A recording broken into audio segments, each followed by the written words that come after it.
Good afternoon, everyone. Welcome to Mental Health at Work, the Power of Thoughts. So we have quite a few folks online right now. I think we should just give it one more minute. More of your colleagues will log on. It's great to see everybody here or know that you're all here. This is the first time we're doing this workshop, so we are super, super excited to present it to you today. So this workshop is being recorded, so you all will receive the link to the recording when it is ready.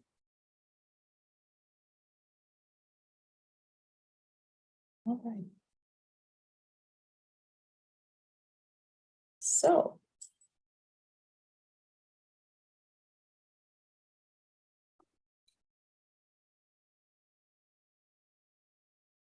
my name is Ayana Mbonu, and I am WorkWell. I'm WorkWell Assistant Director, and I'm joined by Charles Rios. He is an EAP counselor. So we'll be co-facilitating this workshop today. So I'm just going to tell you just a little about who we are. So WorkWell is your worksite wellness program. We are here at WorkWell. Our goal is to create worksites that make it easier for you, our employees, to live healthy, active lifestyles. We understand that health is not just the absence of disease, it is physical, it is mental, financial, and emotional. And we know that health exists on a spectrum.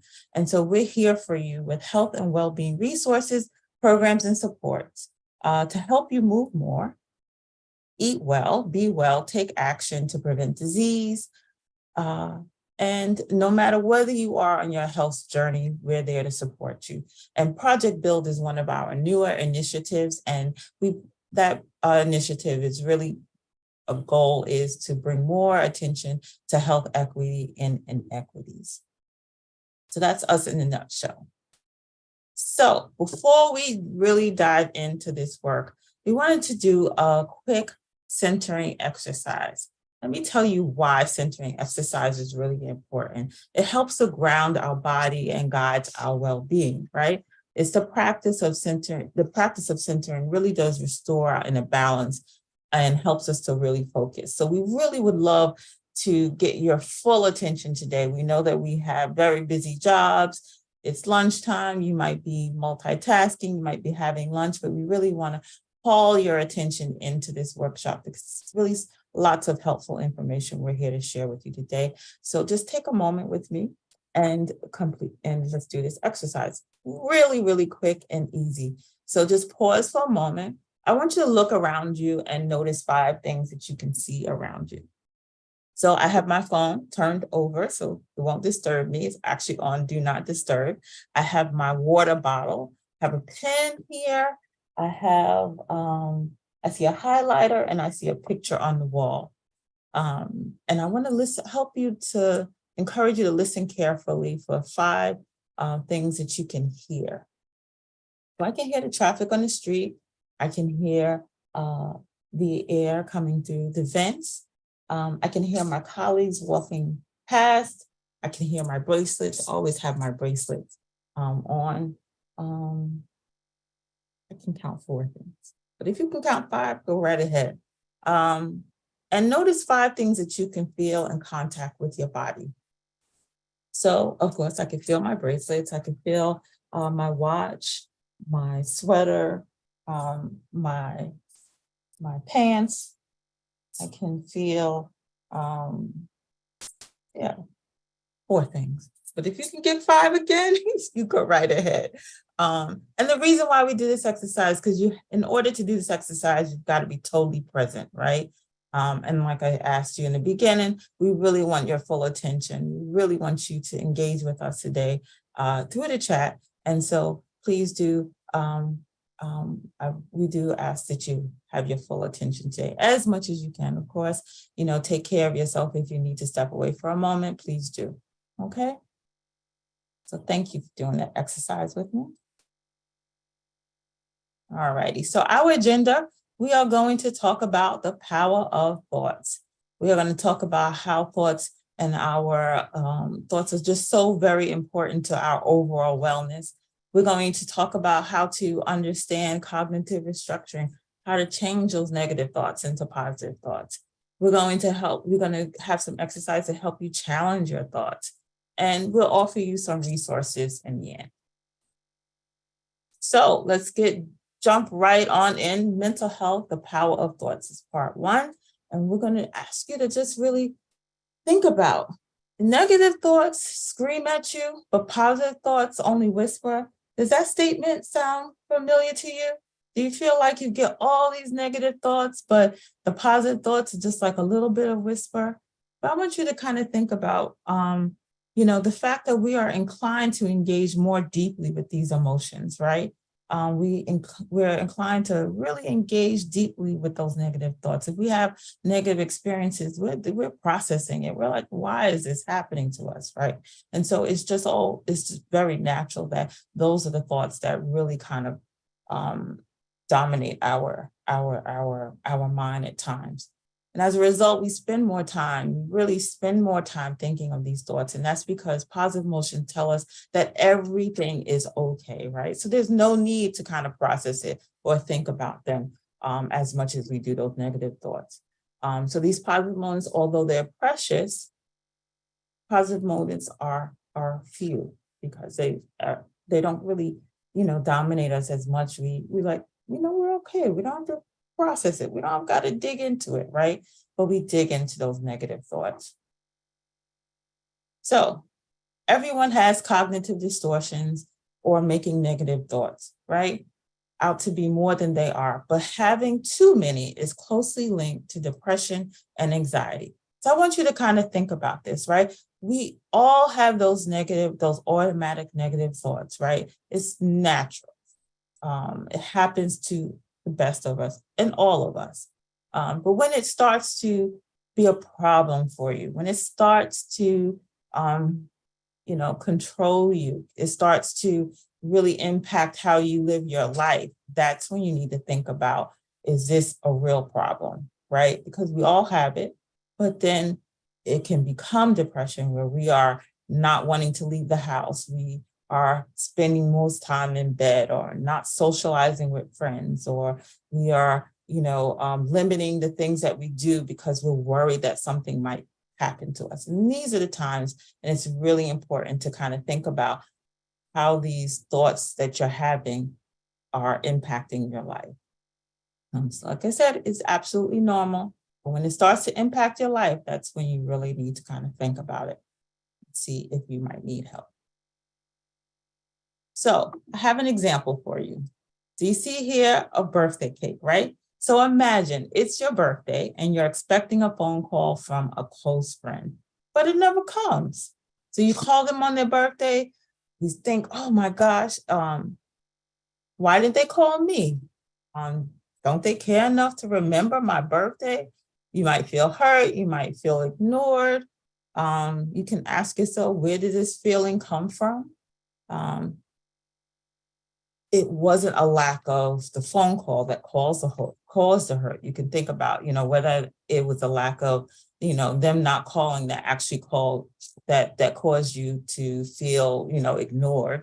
But you can think that it was the thoughts that missing the call or them being very busy. You can say to yourself, maybe something came up unexpectedly. You could think about the fact that that person was busy. We all have busy lives. We live in New York City. We are adults. We have full-time jobs. We have families. We have competing responsibilities. And you can kind of give yourself some grace and say, you know what? I know I'm loved. Perhaps that person was busy and just didn't get a chance to call me. But you can also give them some grace and say, you know what?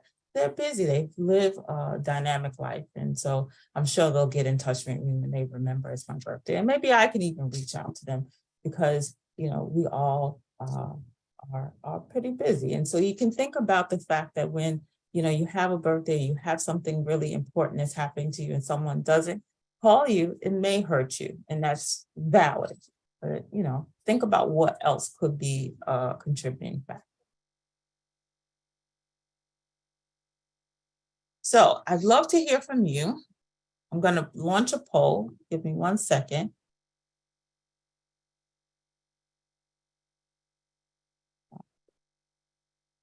So I'd love to hear from you.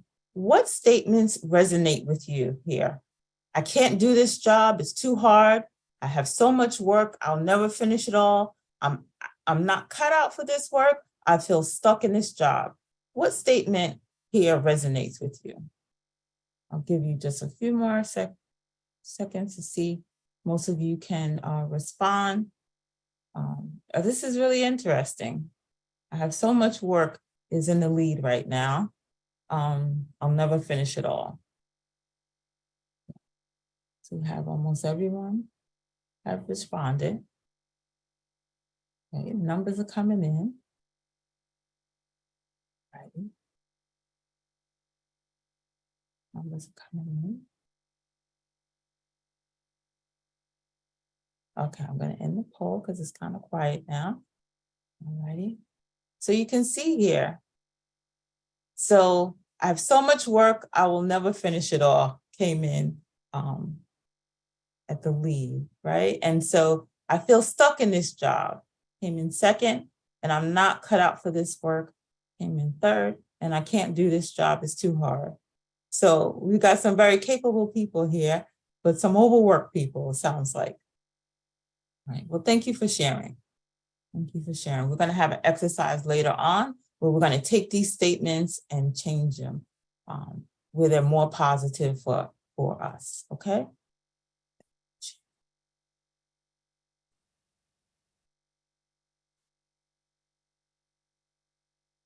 It's really helpful to understand what you all are thinking as far as when it comes to work.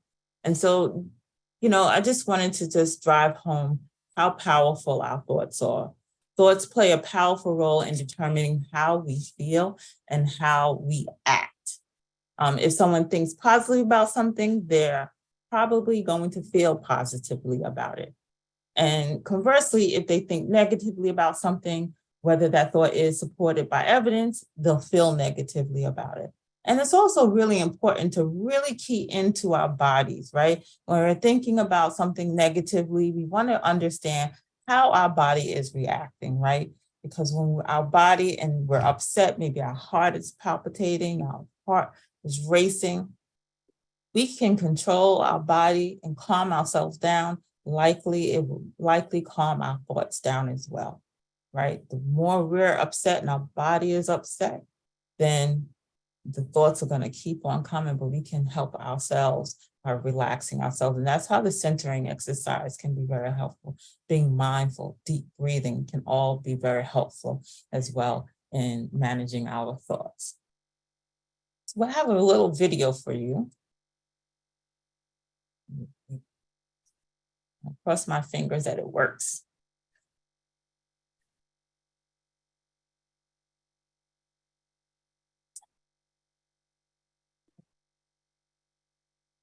All righty, just 1 second. I think I have to, All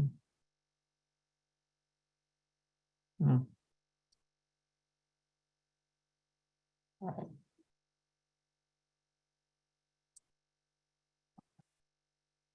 Second, because it doesn't seem like you heard anything there. So let me pull up.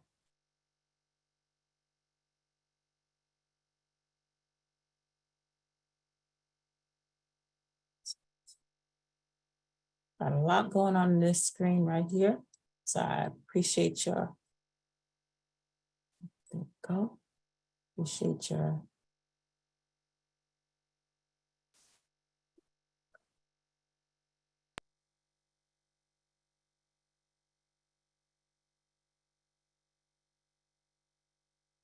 We made this volunteer believe she sunk. A moment ago, we made this volunteer believe she sunk a pair of blindfolded free throws. When earlier, with no blindfold, she missed 10 in a row. How will she do her second time at the line now that she thinks she nailed those blindfolded buckets? Oh, close! So close, so close. That's number one. All right, keep it going, keep it going. Oh! She's definitely getting closer, but no baskets yet. You got this. You got this. You got this.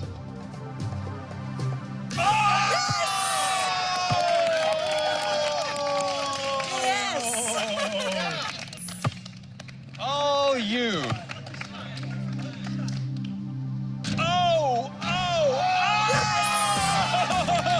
Wow. By making her think she sank those blindfolded shots, and by cheering and giving her positive reinforcement, it's almost like we hacked her self-confidence and got her to believe more in her natural abilities. In fact, out of 10 shots this time around, she ended up making 4. Quite an improvement. But what if one of our volunteers was already good at basketball? Whoa, this guy's got game. He made a whopping 9 shots from the line. Think there's anything we could do to make him worse? Okay. So let's have you take 1 shot. All right? You think you can do it, guys? All right, Josh, let's give it a shot. 3, 2, 1. Not quite, but it's all right. Let's let him try a second time. It's a tough one. All right. Wow. Let's give it a shot, Josh. Hey. All right. All right. Well, look, the man is blind. Okay. Let's go ahead and take off the blindfold. So listen, it wasn't as easy as we thought, but let's have you do your 10 throws again without the blindfold. Okay. Just do your thing. 9 out of 10, maybe 10 out of 10. Okay. All right, let's see. You guys got his A game on? Come on, Josh. Whoa. All right, Josh. You got this, man. You got this.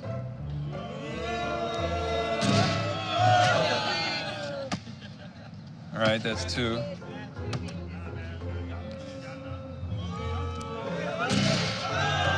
Remember, this guy made 9 free throws earlier, but now it looks like the crowd's negative reinforcement is throwing him off his game.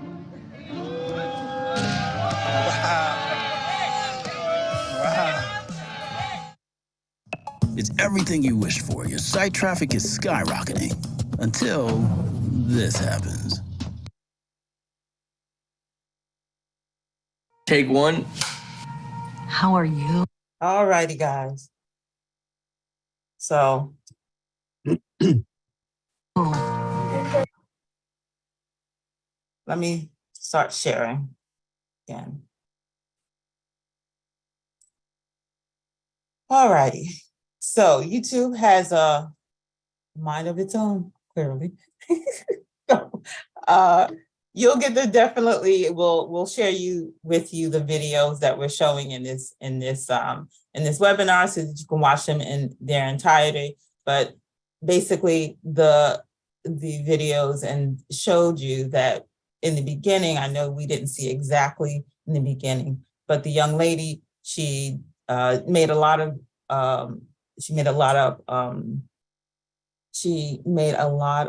hoops. She got the ball in the hoop quite a bit, but when she think she could, she didn't do so well as him. He made a lot of dunks because he's really good at it, but when he was booed by the group, he didn't do as well. So basically, when you're not supportive or you're not thinking that you can do well, you end up not doing well, as opposed to when people rile you up and encourage you, you do a little bit better when you think that you can. So we definitely have one more video, and I'm hopeful that it works better than this one. All right. So I'm going to hand it over to Charles to lead us through part 2. Okay, and in part 2, we're going to talk about cognitive restructuring, and we're going to give you, an overview of what cognitive restructuring is and hope that you can develop an understanding of this concept. So cognitive restructuring is a therapeutic process of identifying and challenging negative and irrational thoughts or cognitive distortions. So basically, it's modifying the way that we interpret things, CBT and other cognitive behavioral therapy and several other approaches to psychotherapy use cognitive restructuring.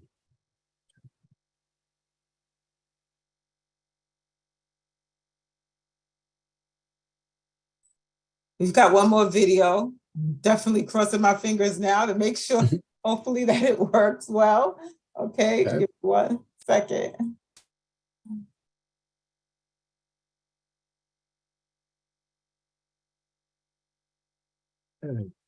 So this video will, explain the process of challenging your thoughts and provide some examples. And you'll learn the concept of catch it, check it, and change it.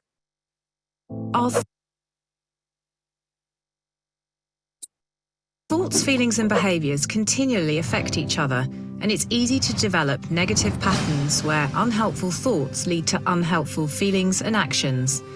Sometimes this can become a vicious cycle.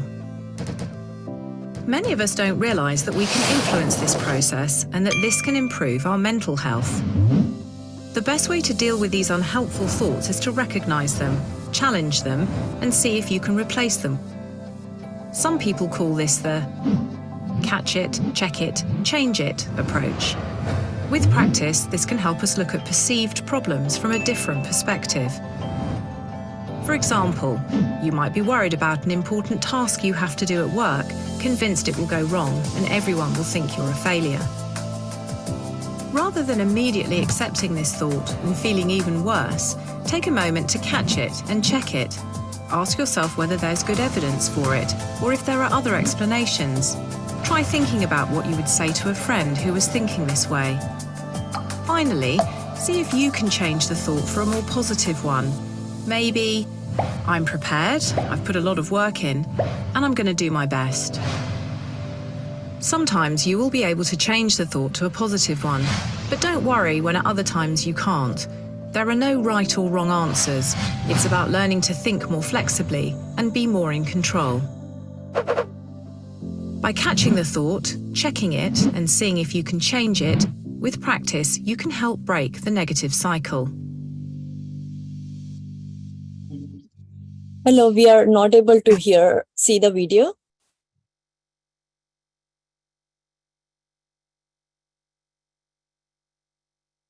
So nobody saw that? Oh, I'm so sorry. 1 second.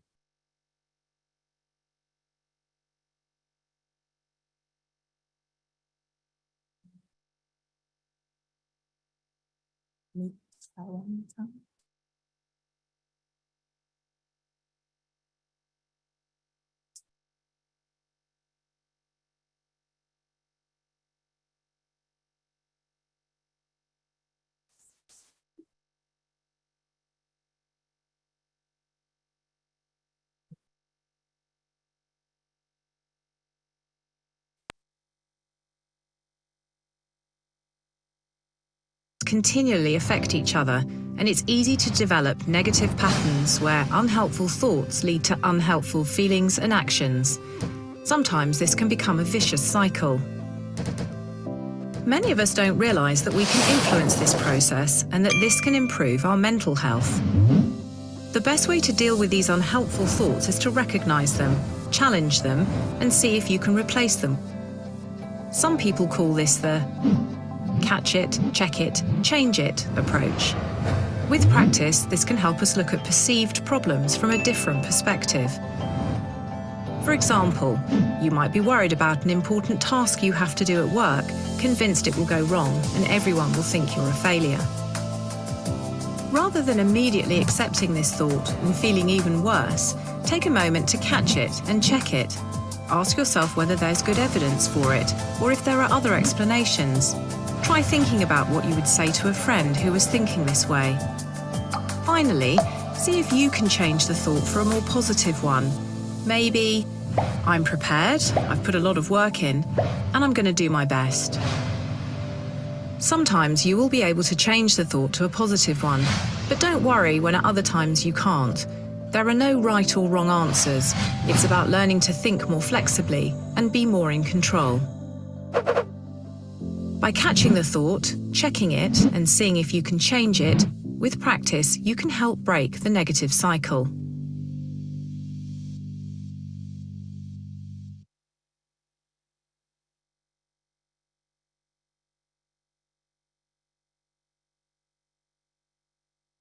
All righty. Thank you, everybody, for your patience.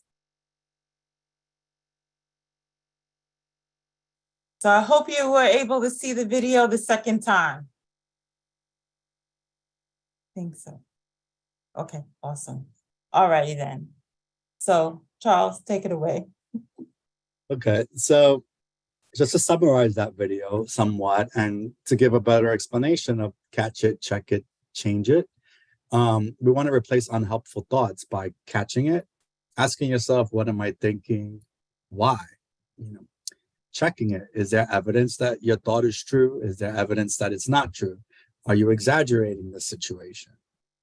Changing it is there a way to think differently about the situation?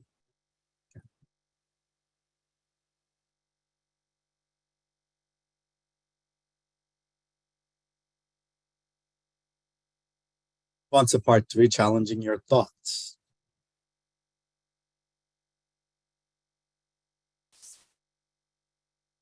Thank you, Charles. So I'm gonna take over this part. So in challenging your thoughts, we have a few steps. So we want you to increase your awareness around your thoughts. So I start by paying attention to your negative emotions. You can ask yourself, when do these emotions show up? So for example, you start arguments with your partner after you had a long day at work and you're tired. The arguments always start over something that may seem small. Maybe you had a hard day at work. You'll want to bring awareness to whether the issue is with your partner or due to being exhausted from work. So you can help yourself to think about, like, what's this all about? Is it about my partner? Is it about me? You can think about when these difficult emotions come up. If there's some particular trigger that you have that normally these negative emotions come up, then you can be more aware of that particular trigger and then focus on correcting that or supporting yourself in that area. But it's not natural during a fit of rage to stop and wonder what thoughts led me to this moment. So it's really important, if this is something that you really want to get a hold of, to do this as a practice, right? When you get angry, because we all do, when you start to have negative thoughts, we all do, really take the time, do a little deep breathe. What's going on with me right now? What is happening with me right now? Like I said, when your mind is racing, more than likely something is happening in your body. Maybe your heart's racing, maybe your body's getting real tense. And that's a way for you to say, what's going on for me? Why am I feeling tense? Why am I feeling worried? The centering exercise that we did before is really important, can be very helpful because it takes your mind back to the present moment. You have to be in the present moment to be able to count 5 things that you can see, hear, and feel, right? It takes you out of your thoughts and into the present moment, right? Deep breathing really does help to calm your body, because when your body is calm, your mind normally calms a little bit. And so just really being more aware of what has got you feeling this way. It's very important. You can also record your thoughts. So document your experience.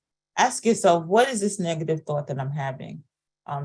Using this example described by being tired from work or getting into arguments, recording your thought might be helpful to clarify really what's happening,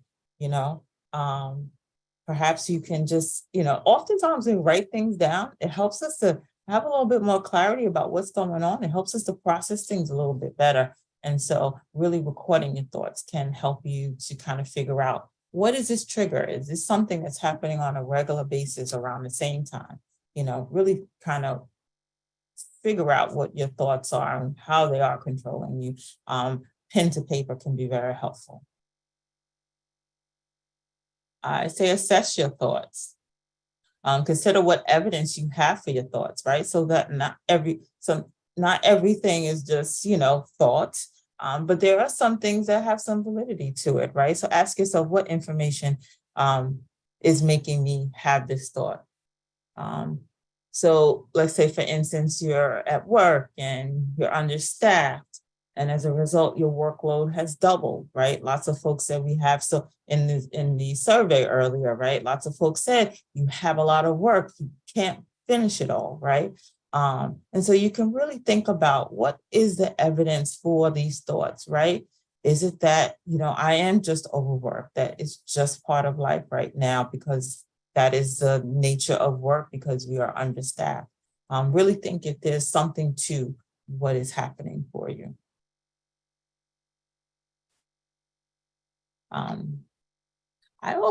I think it's also important to assess the evidence contrary to your thought.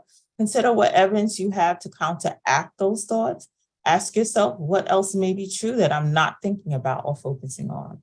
So using the example that we talked about being overworked, you can say my colleague is returning from leave tomorrow and help is on the way, right? So if you're overworked, you've got a lot on your plate, you've got a lot of responsibilities, you've got more than what one person can handle, perhaps you can remind yourself, if you're in that situation, that your colleague is returning from vacation or from leave and that you'll have more help. So there is validity as to why you're having that thought, and then you can help to reframe it to help support yourself and say, you know what, it is hard, but help is on the way.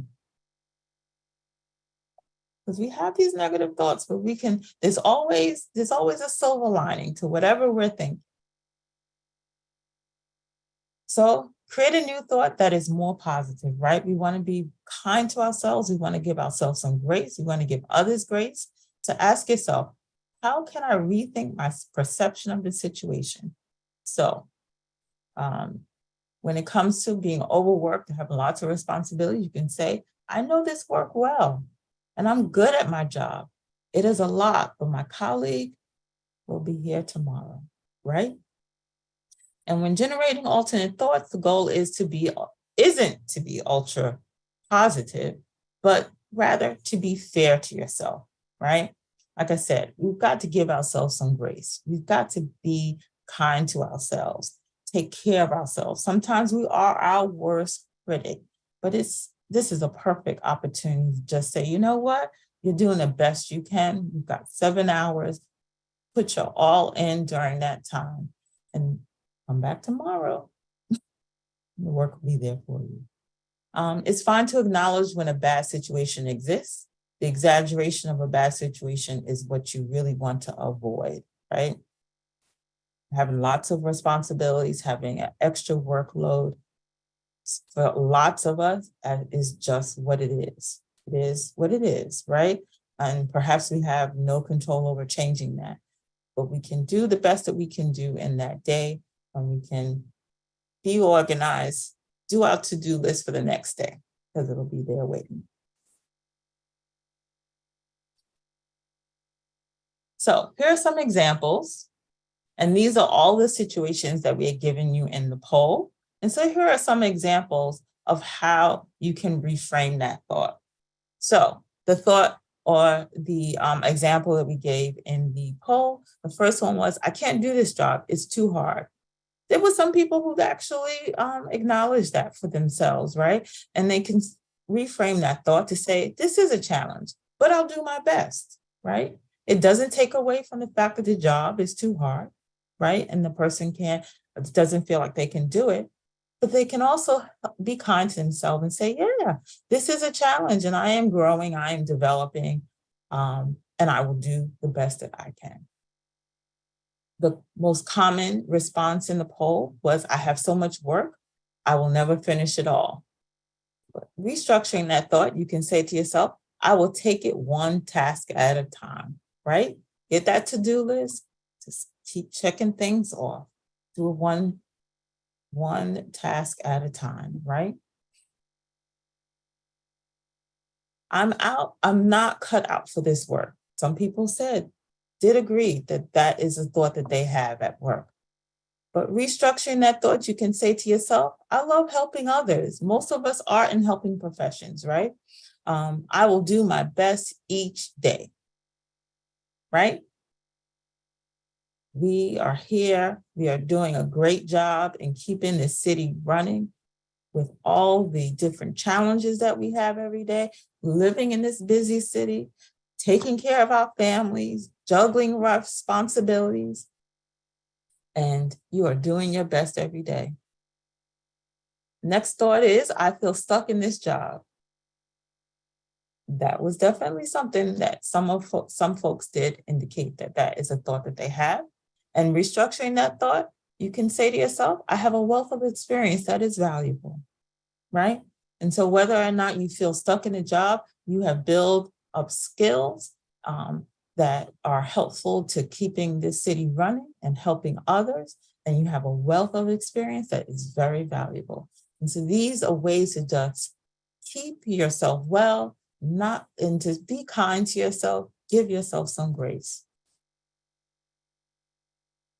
I'm going to hand the next section over of resources to Charles.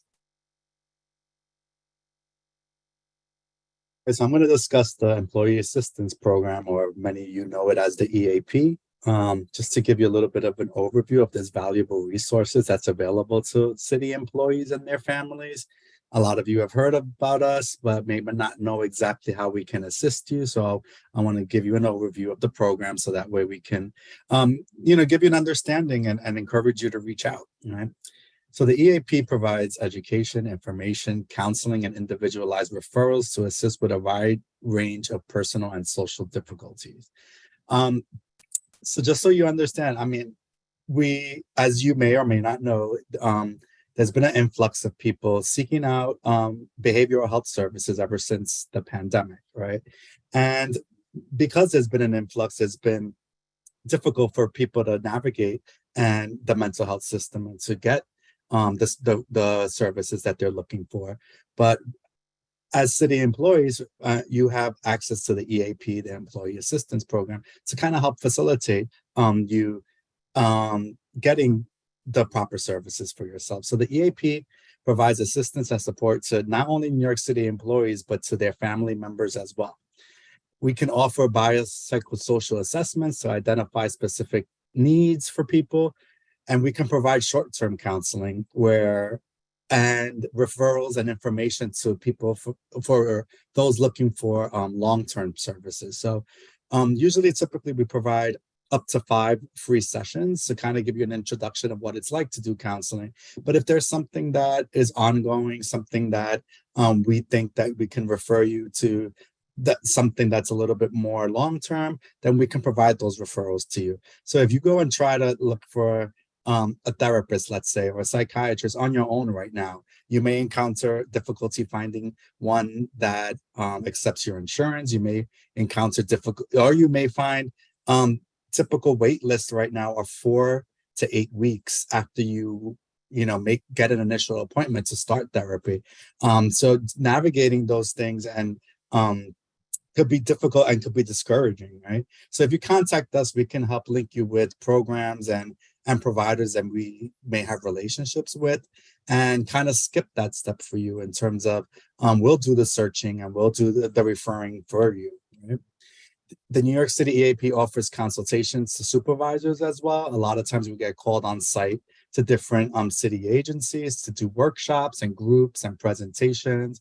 We respond to crisis situations at times. A lot, for example, we get called to certain city agency offices when there's a death of a colleague to help other colleagues process that, or if there's some issues within a group or within a team that we can try to help facilitate a group, we can come in.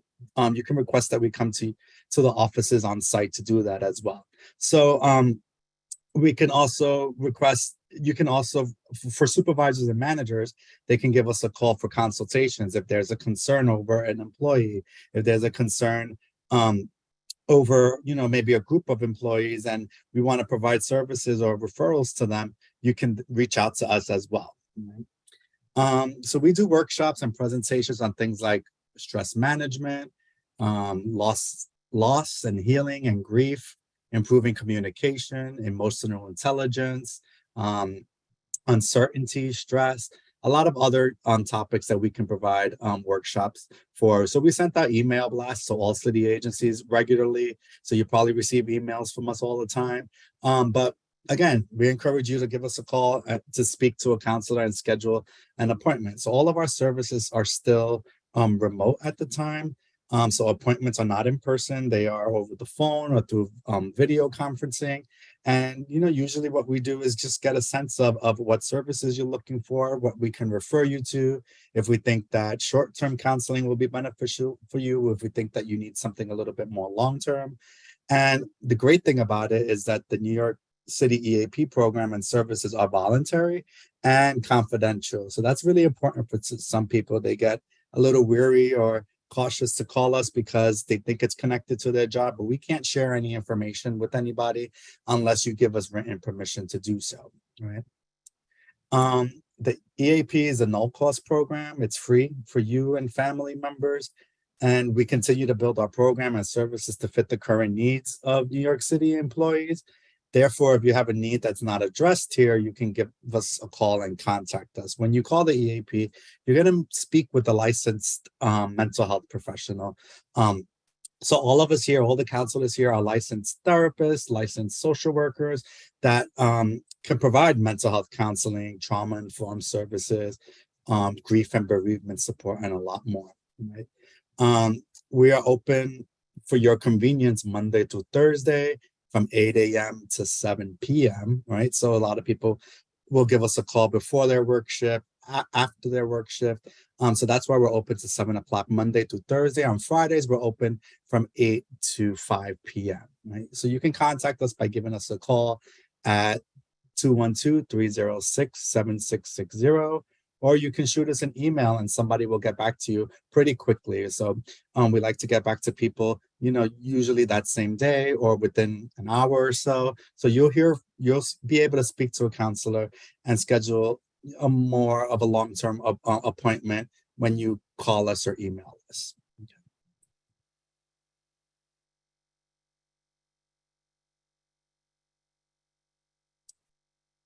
So part 5, let's just summarize and move forward and just summarize a little bit of what we discussed today and what the workshop intended to provide you with. So number 1, thoughts have a significant influence on our mood and our feelings. 2, just remember the concept of cognitive restructuring, which is a process through which we can begin to reframe our thoughts. Number 3, the steps required to challenge negative thoughts include awareness, being aware, documentation, assessment, considering the alternatives, and reframing those thoughts. Number 4, there are many resources available to support yourself and to support others, like the EAP.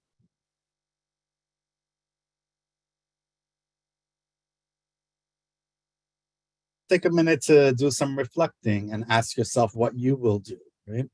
So take a moment and think about the first question here. What will I do differently in the next week to challenge negative thoughts? So think about what you can do whenever you're feeling like you're having these negative thoughts that are kind of, interfering. What would work best for you? Will it be taking a moment to just meditate or think about things, writing things down? What can you do differently to challenge those negative thoughts?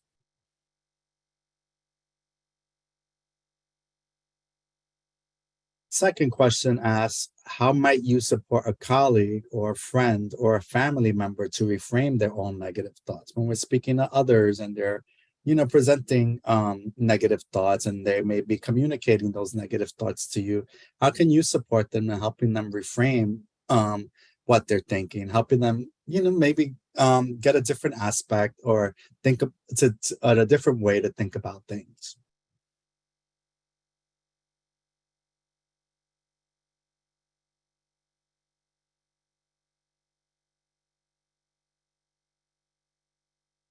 Would anyone like to share in the chat something that they will do in the next week to challenge their thoughts or to support a colleague? And feel free, in the chat, it's only coming to the host. And so not to worry that, it'll be out for everyone to see. and we will keep you anonymous. Absolutely.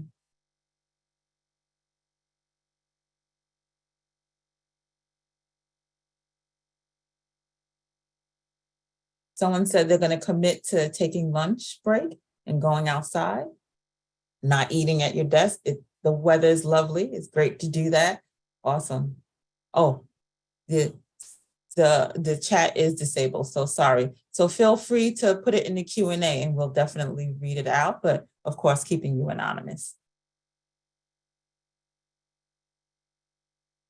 So Charles, what will you do in the next week? For me, what always helps is just writing things down and journaling, and writing things down, and just maybe reflecting and taking a look at maybe what I was feeling at some point in the week, right? Mm-hmm. And I see other people in the Q&A also indicated practicing breathing and journaling as well, journaling before bedtime, and being reflective and supportive of colleagues.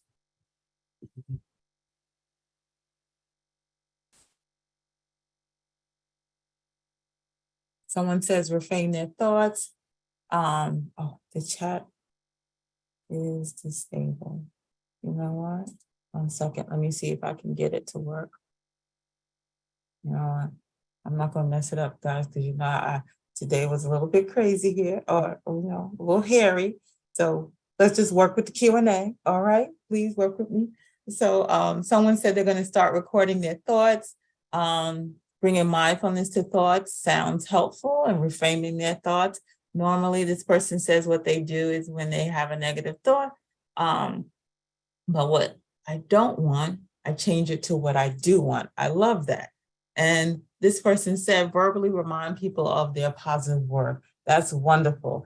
I love it, love it, love it. It's all making me feel really great today. And I'm so happy that you all are getting something from this and that you are thinking about how you can be kinder to yourself and take care of yourself, and then share this with your colleagues.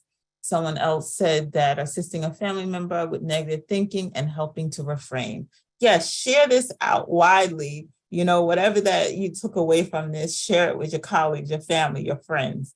Another person said, ask my colleague to list evidence for more positive indicators of their thoughts, right? And so that's really important, right? Think about the positive. There's always a silver lining to something. Any thought that we have. And simply because you have a thought doesn't mean that there is any validity to it, right? So sometimes we can just make space for these things because they will pass, right? When they make space for some of those negative thoughts and let them just pass on by, we don't have to, take them on as facts or take them on and identify them as who we are. Someone else said, I will continue not to beat myself up as much for things that are out of my control. And that's so important, right? So what can we do to what is in our control to help us with whatever has popped up for us? But what is outside of our control, it is futile to fight against it. Just let it on go. Let's let it go by. And someone said increase awareness for their thoughts, get more sleep. That's really, really awesome. I think when we get more sleep, we are prepared for the day, we are recharged. This is all really great information that you all are sharing with me today. I'm loving it. Okay.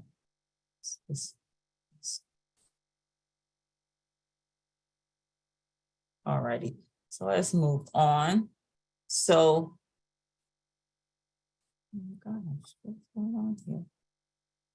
If you could only see what is going on my screen. Okay, so keep my word positive. Words become my behaviors. Keep my behaviors positive. Behaviors become my habits. Keep my habits positive. Habits become my values. Keep my values positive. Values become my destiny. Mahatma Gandhi. Wonderful, wonderful way to, finish off this workshop. And so before we lose you, I want to bring your attention to August 10th at 1 p.m. We have a Road to Retirement webinar that's coming up. We want to encourage you to just think about retirement if you are close to it. It can be very exciting, and this webinar will help to prepare you for what often feels very intimidating. During the webinar, they'll cover mentally preparing to retire and maximizing and accessing retirement savings. Little note, the webinar will not cover retiree health benefits. And all of August, we have an Instagram campaign, Pump Up Your Financial Fitness. So do follow us on Instagram. It's WorkWell NYC, at WorkWell NYC. I think that's how you do it. And there you can learn all about WorkWell and what's going on at WorkWell through our Instagram. But for August, you'll learn different tips and tricks to boost your financial fitness. September 20th. So I'm not sure if you know about our block party, but we had to cancel because it was a day where the air quality was unsafe and unhealthy. And so we couldn't welcome you to an outdoor event on that day. So we had to cancel it, but we rescheduled it for September 20th. And it's our summer wellness block party. And I believe it's actually the last day of summer. So we are welcoming all of you to come. It will be at 1 Center Street at DCAS under the arches from 12 p.m. to 2 p.m. And it's going to be a great celebration. It's going to be lots and lots of fun. And we'll have a bunch of vendors out there, our health providers. There'll actually be 2 people doing massages there. We have fun gifts for everyone. We have a meditation bus. We've got lots of fun. So please do come out if you are in the area.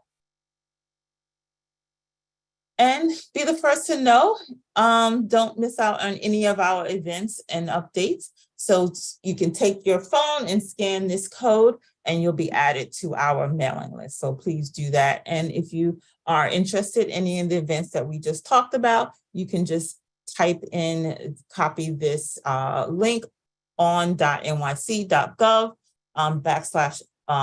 / upcoming events, and you can register for any of those events that are that we just mentioned. So I hope you got the QR code. All righty, and so here are some references, and this video, we're going to do some editing to make sure that it is great for you to view on YouTube, but we'll upload it to our Vimeo and YouTube account so you can see it later. But here are some references that helped us to create this. And stay connected with us. We are your Worksite Wellness Program. If you have any thoughts, any questions, any ideas for us to continue with more programming, please do reach out to us. Email us at workwellnyc.gov. Just going through the Q&A really quickly. So it's been our pleasure to be here today. Looks like a few folks have logged, but it's our pleasure. Thank you so much, Charles, for co-facilitating this workshop with me. It's been a pleasure working with you. Yeah, I hope this is just the first time of us collaborating together. Awesome. Well, enjoy the afternoon, everyone. Take care.